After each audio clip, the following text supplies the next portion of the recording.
नमस्कार दोस्तों, मेरा नाम है देव कमल और आप सभी का जॉब जिल पे एक बार फिर से स्वागत है। आज फास्ट कैलकुलेशन की छठी क्लास है और इस क्लास में हम लोग पूर्ण वर्ग वाली संख्या का वर्गमूल ज्ञात करना सीखेंगे।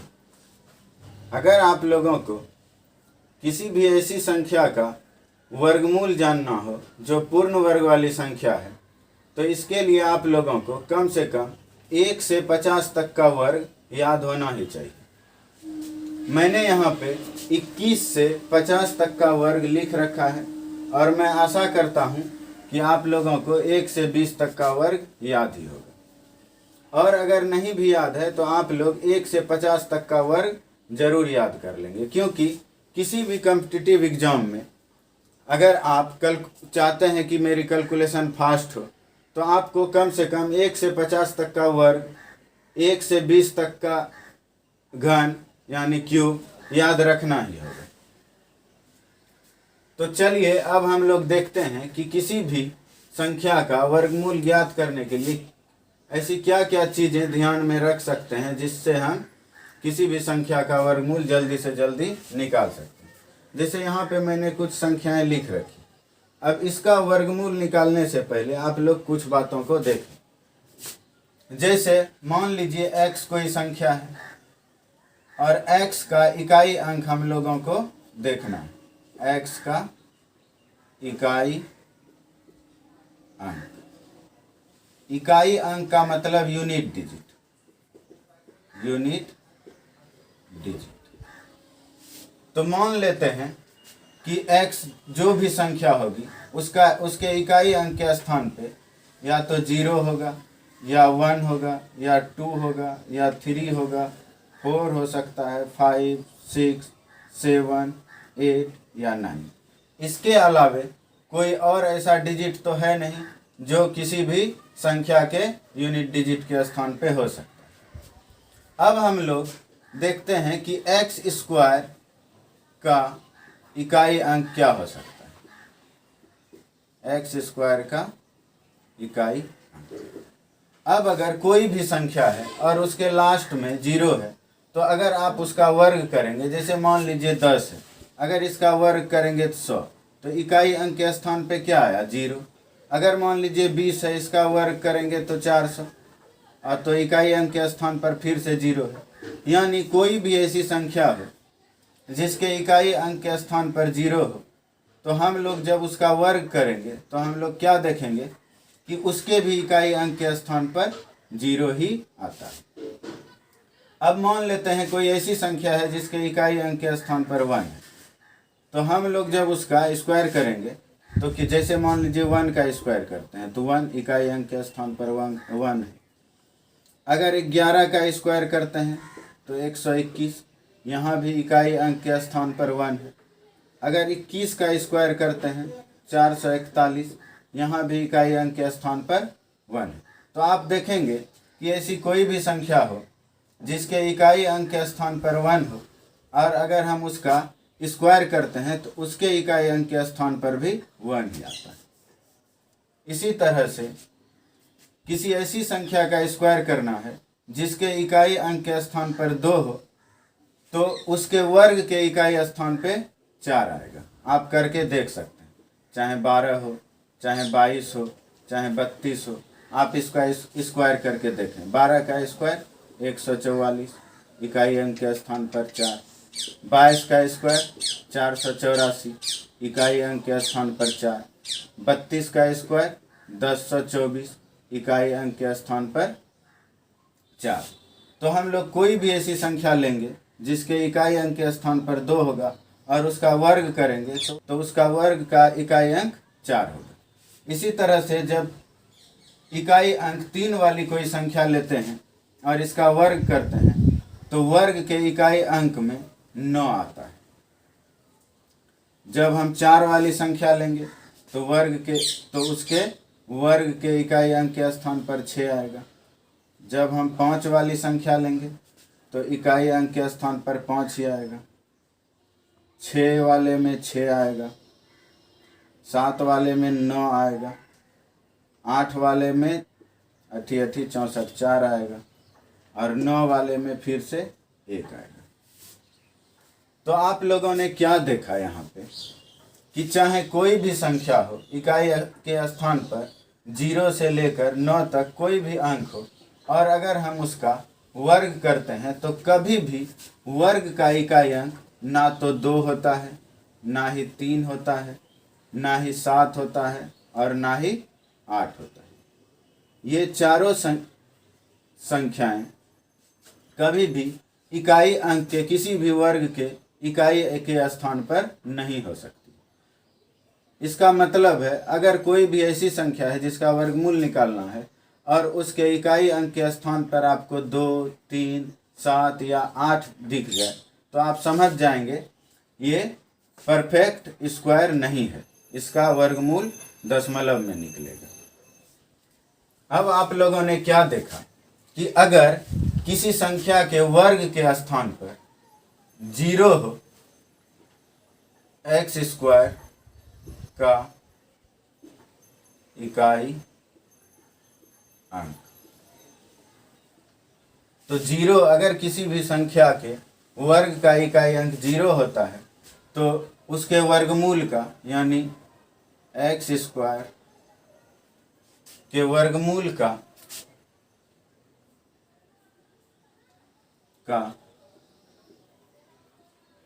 संभावित इकाई अंक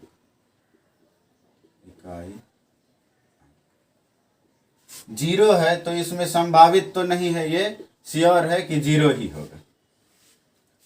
अब अगर मान लीजिए 1 है तो ये संभावित इकाई अंक 1 हो सकता है और 9 भी हो सकता है। जैसे एक संख्या है 81, इसका इकाई अंक क्या, इसका अगर हम लोग वर्गमूल करेंगे तो क्या आएगा 9, तो यहाँ इकाई अंक देखिए क्या आया 9। अगर कोई संख्या हम लोग ले लेते हैं 121 और इसका वर्गमूल करते हैं तो आता है 11, यहाँ पे इकाई अंक क्या आया 1। तो अगर किसी भी संख्या के वर्ग का इकाई अंक 1 है तो उसके वर्गमूल का संभावित इकाई अंक 1 या 9 दोनों में से कुछ भी हो सकता है। और 2, 3, 7 और 8 तो किसी भी संख्या के वर्ग का इकाई अंक नहीं हो सकता है। तो अब हम लोग आते हैं 4 पे। अगर 4 है तो उसके वर्गमूल का संभावित इकाई अंक या तो 2 होगा या 8 होगा। अगर 5 है तो ये संभावित नहीं, ये श्योर है कि 5 ही होगा, ये श्योर है, ये भी श्योर है 5 ही होगा। अगर इकाई अंक के किसी भी संख्या के वर्ग के इकाई अंक के स्थान पर 6 है और अगर हम उसका वर्गमूल करें तो उसके वर्गमूल का संभावित इकाई अंक या तो 4 होगा या तो 6 होगा। फिर 7 और 8 नहीं हो सकती है किसी भी संख्या के वर्ग का इकाई अंक, तो अब हम लोग 9 को लेते हैं। अगर 9 है तो संभावित इकाई अंक उसके वर्गमूल का या तो 3 होगा या 7 होगा। अब हम लोग इसे बनाना शुरू करते हैं। इसे कैसे बनाएंगे? जैसे यहाँ पर है 6561 का वर्गमूल निकालना है, तो आप लोग इकाई और दहाई के अंकों से बनी संख्या यानी अंतिम के 2 संख्या को ऐसे चिन्हित करके उसे अलग कर लेंगे और फिर देखेंगे कि इकाई अंक के स्थान पर क्या है। तो यहाँ पे इकाई अंक के स्थान पर क्या है 1। अगर किसी भी संख्या के वर्ग के इकाई अंक के स्थान पर 1 हो तो उसके वर्गमूल का संभावित इकाई अंक क्या होता है 1 या 9 होता है। तो हम लोग लिखते हैं 1 या 9। अब हमें ये पता है कि ये जिस भी संख्या का वर्गमूल होगा उस संख्या के इकाई के स्थान पर या तो 1 होगा या तो 9 होगा। अब हमें ये नहीं पता है अभी कि या 1 है या 9 है, ये कैसे पता चलेगा? तो जो संख्याएं बच गई, यहाँ पे क्या बच गया 65, यानी 2 अंकों की संख्याओं को चिन्हित करने के बाद शेष जो भी संख्याएं बच जाती हैं। अब देखना है ये किस किस संख्या के वर्ग के बीच में। तो जब आप 8 का वर्ग करेंगे तो 64, और जब आप 9 का वर्ग करेंगे तो 81। तो यानी ये संख्या 8 के और 9 के वर्ग के बीच है। तो हम लोग क्या करते हैं, 8 और 9 को लेते हैं। अब एक बात और ध्यान रखेंगे, इससे ठीक छोटी पूर्ण वर्ग वाली संख्या का वर्गमूल जो भी होता है वही यहाँ पे या यहाँ पे आता है। जैसे इससे ठीक छोटी पूर्ण वर्ग वाली संख्या है 64 और इसका वर्गमूल है 8, यानी यहाँ पे 8 होगा या यहाँ पे 8 होगा। अब 8 यहाँ पे होगा या 8 यहाँ पे होगा, ये कौन डिसाइड करता है? ये इससे ठीक बड़ी संख्या डिसाइड करती है। जब हम इनको आपस में गुना करेंगे 8 9 72, तो हम देखेंगे कि ये जो गुणनफल हमारा आया और जो संख्या हमारी बची हुई थी, ये गुणनफल से छोटा है या बड़ा है। तो यहाँ हम लोग क्या देखते हैं कि 65 इस गुणनफल से छोटा है। अगर छोटा है तो 8 वाले को हम छोटी संख्या के पास ले जाएंगे। तो यहाँ 8 को हम किसके पास ले जाएंगे? छोटी संख्या के पास। यानी जब आप 81 का वर्ग करेंगे तो ये 6561 आएगा, या 6561 का वर्गमूल ज्ञात करेंगे तो 81 आएगा। इस एग्जाम्पल से अगर आपको समझ में नहीं भी आया होगा तो इसके अगले वाले एग्जाम्पल से इसमें आप अच्छी तरह से समझ जाएंगे। जैसे यहाँ पे हमें 9801 का वर्गमूल ज्ञात करना है, तो यहाँ पे आप अगर 2 डिजिट को चिन्हित कर देंगे तो आप देखेंगे कि यहाँ भी इकाई अंक के स्थान पर 1 है। तो अगर किसी भी संख्या के वर्ग का इकाई अंक 1 होता है तो उसके वर्गमूल का, यानी वर्गमूल हम लोग बोलते हैं क्यूब स्क्वायर रूट को, तो उसके स्क्वायर रूट का संभावित इकाई अंक क्या होगा? 1 या 9 होगा। तो यहाँ पे हम लोग 1 या 9 लिखते हैं। अगर ये याद नहीं भी रहता है आपको, फिर भी कोई फर्क नहीं पड़ता, आप ऐसे कर सकते हैं। एक संख्या चुनेंगे आप जिसका वर्ग करके आप देखेंगे कि लास्ट में 1 आता है। तो हम लोग 1 का अगर वर्ग करते हैं तो लास्ट में 1 का स्क्वायर 1 ही होता है, तो 1 आया। अब 1 को अगर आप 10 में घटा देंगे तो दूसरी संख्या प्राप्त हो जाएगी। यहाँ 10 घटा 1 9, तो यहाँ पे दूसरी संख्या 9 प्राप्त होगी। तो सिर्फ एक संख्या आपको देखना है और उसे 10 में घटा देना है, दूसरी संख्या आपको, दूसरी संभावित संख्या आपको मिल जाएगी। अब हम लोग देखेंगे कि ये किसके किसके स्क्वायर के बीच में। तो ये 9 9 9 81, 10 10 दही 100, 9 और 10 के स्क्वायर के बीच में। तो हम लोग 9 और 10 को आपस में गुना करेंगे, 9 दही 90। अब देखेंगे कि ये जो है 90 से छोटा है या बड़ा है, जो बच गया था। तो देखेंगे कि 90 से बड़ा है। तो इस 9 को, हमेशा छोटी वाली संख्या को, इस 9 को हम लोग, चूंकि ये 90 से बड़ा है तो इसको हम लोग बड़ी वाली संख्या के पास लेके आते हैं। यानी 99 का स्क्वायर जब आप करेंगे तो 9801 आएगा, या 9801 का जब आप लोग वर्गमूल करेंगे तो 99 आएगा। अब दूसरी संख्या पे आते हैं।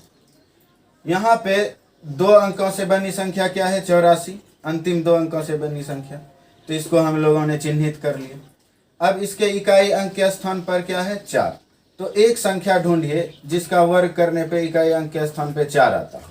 तो 2 दूनी 4, तो एक संख्या क्या मिल गया? 2। अब हम लोग 2 को 10 में माइनस करेंगे तो क्या आ जाएगा? 8। जो अब हम लोगों को ये पता है कि इसका जो भी वर्गमूल होगा उसके इकाई अंक के स्थान पर या तो 2 होगा या 8 होगा। अब पता करना है 2 है या 8 है, क्या है और इसके पहले कौन सी संख्या। तो हम लोग देखेंगे ये किसके किसके वर्ग के बीच में।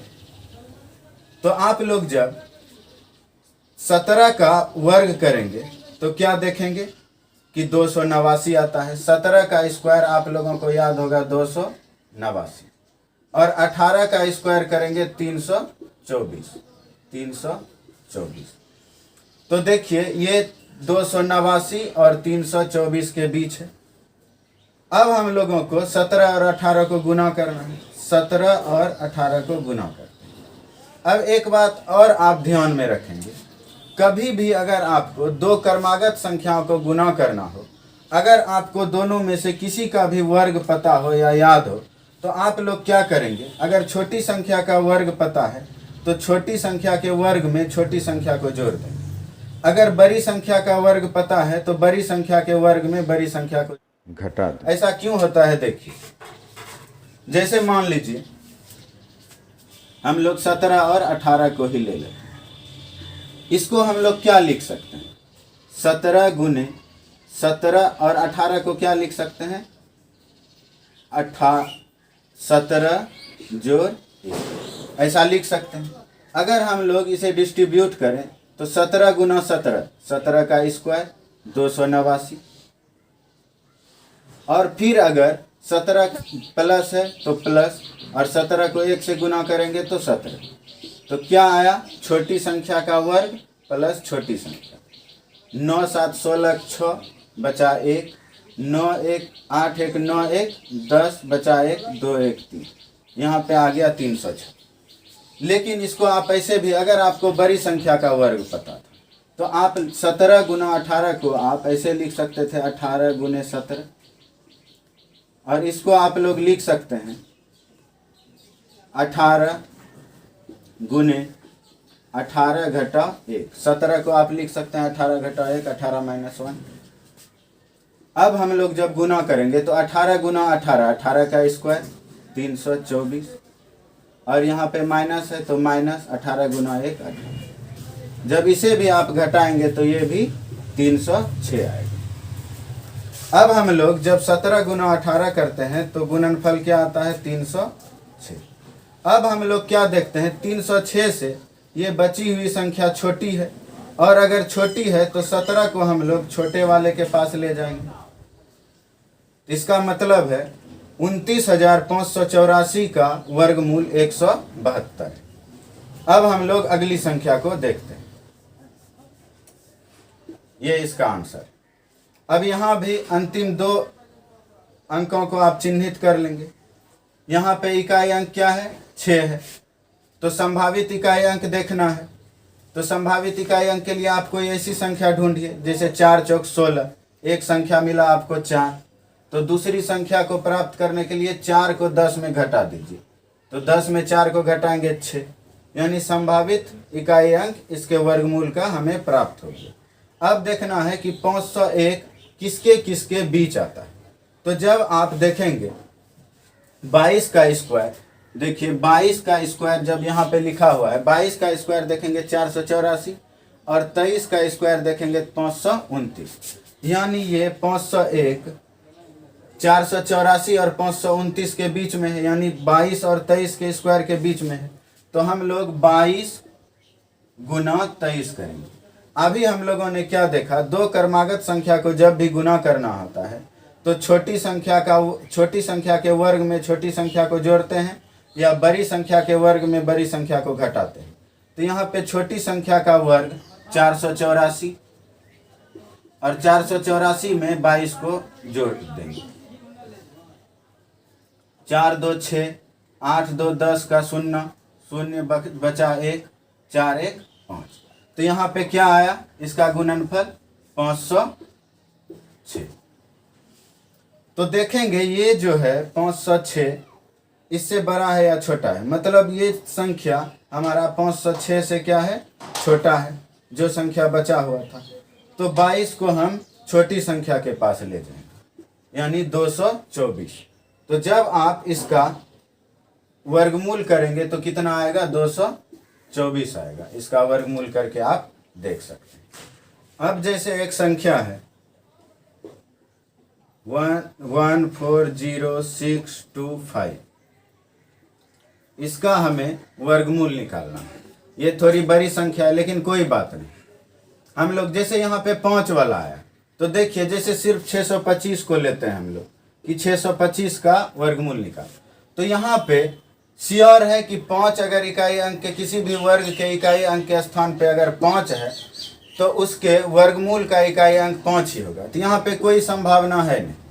तो अब हम लोग देखेंगे जो भी बची हुई संख्या है, जैसे यहाँ पे 6 बच गई, 6 से ठीक छोटी पूर्ण वर्ग वाली संख्या कौन सी है, 4, और 4 का हम लोग वर्गमूल ले लेंगे तो वही इसके पीछे आ जाएगा। जैसे मान लीजिए आप ये देखते कि ये किसके किसके वर्ग के बीच में है, तो 2 गुना 3, 2 के वर्ग और 3 के वर्ग, 4 और 9 के वर्ग के बीच में। जब आप इसको गुना करेंगे तो देखेंगे 2 तिया 6, तो ये क्या आ गया, 6 के बराबर आ गया।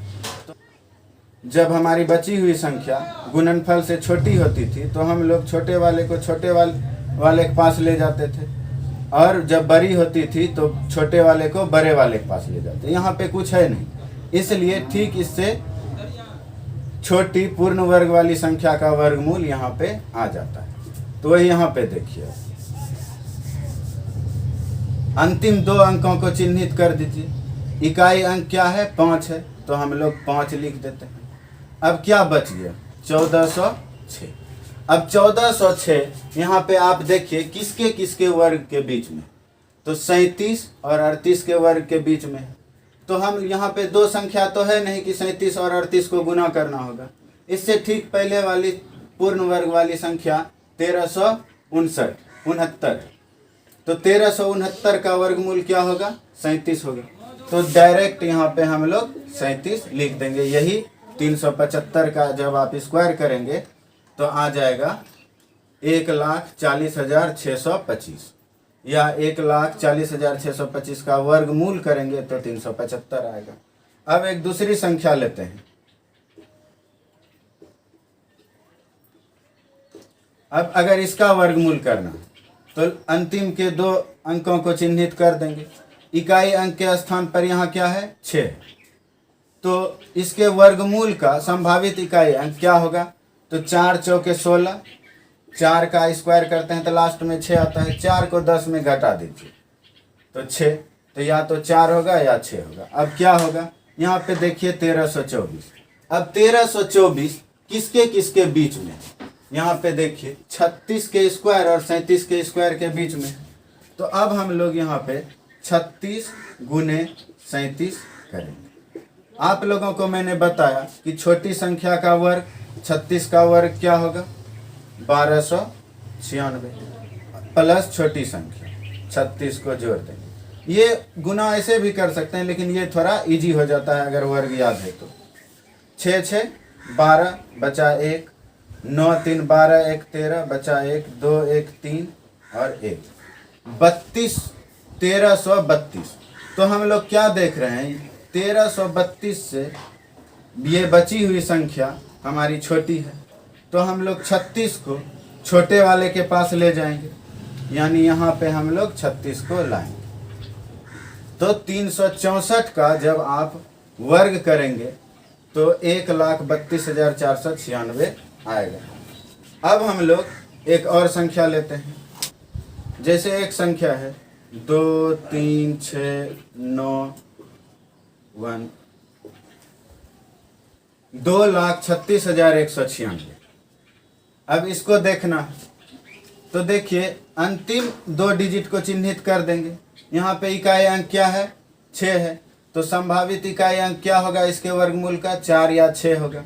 अब जो संख्या बच गई वो किसके किसके वर्ग के बीच में, तो 2361। आप यहाँ पे देखेंगे 2304 और 2401 के बीच में है 2361। तो 48 गुना 49 हम लोग करके देखेंगे, तो 48 गुना 49, तो 48 का वर्ग क्या होता है। देखिए एक और बात मैं आपको बताता हूँ। किसी ऐसे संख्या का वर्ग जो 50 के आसपास है और उसका वर्ग करना हो तो आप लोग ऐसे करेंगे। जैसे ये 48 है, 48 50 में कितना कम है, 2 कम है, तो 2 का स्क्वायर कीजिए, 2 दूनी 4 और 2 डिजिट में लिखिए। फिर उसके बाद 25 में 2 को माइनस कर दीजिए, 50 के आधा 25 में 2 को माइनस कीजिए, 23, यानी 48 का जब स्क्वायर करेंगे तो क्या आएगा, 2304। अब 48 को इसमें ऐड कर दीजिए, 8 4 12 2 बचा 1, 4 1 5 3 2, तो क्या आ गया 48 गुना 49, 2352। 2352 से ये संख्या बड़ी है, तो 48 को हम बड़े वाले के पास ले जाएंगे, यानी 48 यहाँ पे आ जाएगा। यानी जब आप 36,196 का वर्गमूल करेंगे तो 486 आएगा। तो इस तरह से आप लोग किसी भी संख्या का वर्गमूल बड़ी ही आसानी से देख सकते हैं, बशर्ते वो संख्या पूर्ण वर्ग वाली होनी चाहिए। जैसे अगर मैं यहाँ पे 1 को हटा के यहाँ पे 0 लगा दूँ तो ये किसी भी संख्या का वर्ग नहीं है, लेकिन आप आंसर यही निकालेंगे जो कि गलत हो जाएगा।